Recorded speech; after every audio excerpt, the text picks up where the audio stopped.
La sociedad ateniense y las costumbres sexuales agonizaban, ahogadas por los ejércitos macedonios de Alejandro Magno.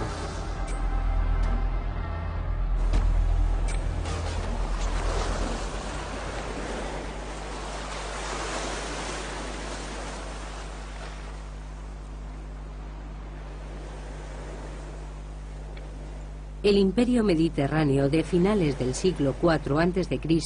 era el imperio de Alejandro Magno. Su reino se extendía por la mayor parte del mundo. Su conquista de Atenas puso fin a la democracia. Los ciudadanos varones dejaron de ostentar cargos públicos como políticos o legisladores y dejaron la vida pública para pasar más tiempo en casa con sus familias. A los hombres les preocupa menos su papel en la comunidad, porque a medida que avanza la decadencia de la democracia, van viéndose privados de las funciones públicas. Los hombres ahora están más dispuestos a aceptar y reconocer que tienen aspiraciones personales que pueden implicar perfectamente la dedicación a su familia y, como consecuencia, surgen relaciones de amor con las mujeres mucho más sólidas de las que habían existido hasta el momento. Las familias empiezan a viajar a los confines más lejanos del imperio alejandrino, hasta Egipto, Roma o Palestina. La ampliación de sus horizontes y la influencia de las culturas extranjeras ejercen un notable efecto en las expectativas de las mujeres.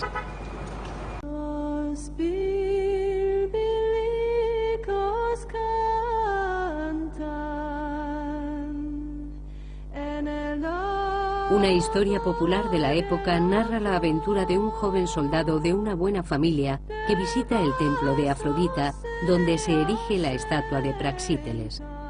Poco a poco su adoración a la diosa del amor se convierte en una pasión que lo consume.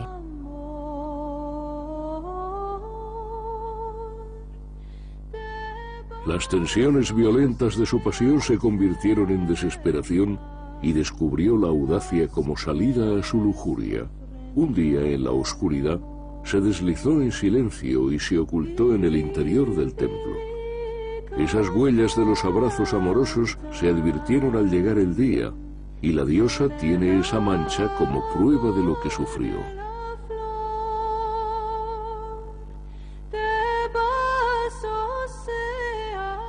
La historia es un fervoroso tributo a la persistente fuerza como icono de la estatua de Phryné y sin duda una historia de amor. Un amor heterosexual a la que jamás hubiéramos asistido en la primera época de Atenas. Cuando los romanos invadieron Grecia en el siglo II a.C., este tipo de amor heterosexual que hoy protagonizan tantas canciones populares iba cobrando protagonismo. Los romanos asimilaron la cultura griega prácticamente en su totalidad, los banquetes intelectuales solo para hombres, la educación en el gimnasio para sus hijos, el arte y la arquitectura. Pero se remitieron a Roma para definir un nuevo ideal de amor heterosexual romántico. Las mujeres dejaron de ser reclusas concebidas únicamente para procrear. Se abría así para los hombres la oportunidad de expandir el ámbito de sus conquistas sexuales para incluir en él a las ciudadanas romanas. En contraste con el miedo de los atenienses a la sexualidad femenina, los manuales de sexo romanos señalan el orgasmo femenino como la meta que deben perseguir los hombres. El clímax del amor debe buscarse con tranquilidad, trabajando suavemente, entreteniéndose en todas las partes que a la mujer le gusta que le acaricien, aunque por modestia ella proteste. La lujuria era un tema común en la literatura romana, pero la antigua distinción que hacían los griegos entre lujuria y amor verdadero era tan confusa como lo es hoy. La isla griega de Delos fue colonizada por los romanos. En el transcurso de unas excavaciones, se halló una colección de figuritas romanas llamadas semplegma. Representan parejas compuestas por un hombre y una mujer que disfrutan del sexo juntos. Son artículos eróticos que poseían los matrimonios. Si observamos las esculturas en su conjunto, parecen sugerir que es en el éxtasis de la relación cuando uno siente de verdad que ha encontrado a esa otra mitad. La persona por la que se llegaría hasta la muerte en caso necesario. La popularidad de estas estatuillas en todo el Imperio Romano nos da la medida del cambio radical respecto al modelo de matrimonio en la antigua Grecia. Apunta a una unión basada en la confianza mutua, una pareja fundada en el amor más que en la propiedad, la política o la procreación. En alguna parte del mundo, y este es el reclamo que utilizan todas las agencias de búsqueda de pareja que existen hoy en día, nos espera nuestro destino. Para toda mujer hay un hombre ideal. No hay alguien para el placer fugaz, sino el hombre perfecto, que si se busca, sin duda se encuentra.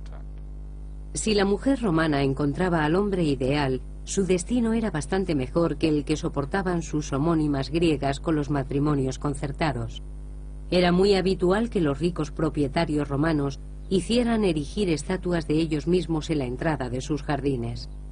En Delos hay una casa romana que conserva la estatua no solo del marido, sino también de la esposa, y según los registros, parece que la iniciativa y la financiación de las estatuas partieron de la mujer. En el mundo romano las mujeres eran mucho más respetadas que en el griego, donde ocupaban el mismo lugar en la sociedad que los niños o los esclavos. Eran consideradas posesiones de los maridos. Sin embargo, las mujeres romanas gozaban de una gran consideración, en particular las madres. A la matriarca romana se le profesaba un enorme respeto y era una figura muy importante dentro de la sociedad.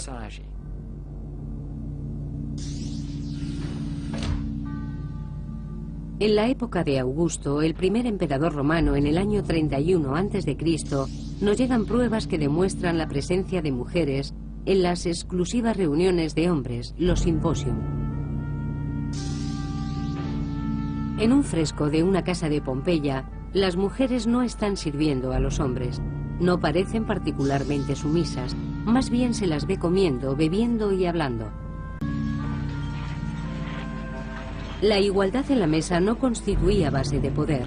Roma seguía siendo una sociedad patriarcal consagrada a dominar el mundo.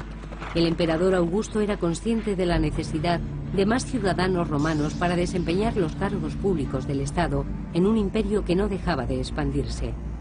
Con este objetivo, aprobó una serie de leyes para fomentar el matrimonio de los ciudadanos con gente de su misma clase y así poder contar con hordas de descendientes, preferiblemente varones, de la más pura sangre y más alta categoría. Esta medida tomada por el emperador afianzaba el estándar de doble moral de la antigua Atenas en el Imperio Romano. Las esposas habrían ganado el respeto de sus maridos, pero además debían aparentar que eran dignas de dicho respeto, mientras que los hombres actuaban con total libertad. Es verdad que las mujeres disfrutaban de mucha más categoría en el mundo romano, pero eso no cambiaba demasiado en cuanto a las relaciones sexuales. El recién conquistado estatus nunca sirvió para limitar la sexualidad masculina. Esas prácticas permanecieron vivas con el mismo vigor de antes.